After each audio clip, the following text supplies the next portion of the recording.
Did you know there's a clock that keeps ticking long after its owner dies, and every tick counts down to someone else's death?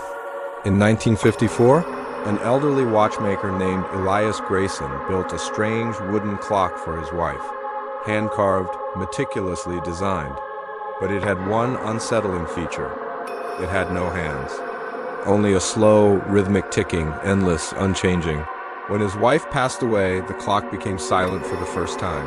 But 3 days later, it began ticking again.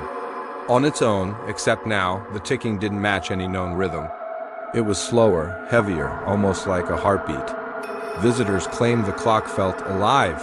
Some said they heard whispering beneath the ticking, a voice so faint it sounded like breath trapped inside the wood. After Elias died, the clock was left to their only granddaughter, Mara. She placed it on her bedroom wall, and the nightmares started.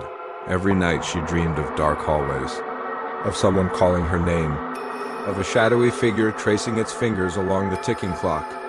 One night, the ticking grew louder, unbearably loud, as if the clock were right beside her bed. When she opened her eyes, the clock was lying on her pillow.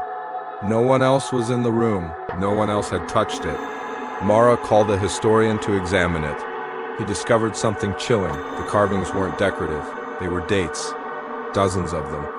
Each one marking someone's death in the Grayson family. Every time someone died, the wood gained a new carving, and the blank spaces, there were still many left. Mara tried to destroy the clock. She threw it into the fireplace, but the flames went out instantly. She smashed it with a hammer, but the hammer cracked instead.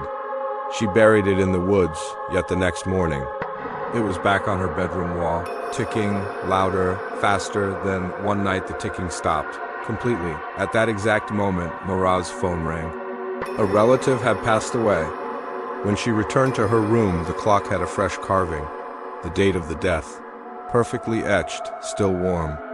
Mara moved out, left the house, left the clock, but neighbors say they hear ticking in the empty home at night, growing louder, growing faster, as if it's waiting for the next name. So tell me, if you owned a clock that ticked only when death was near, would you dare keep it?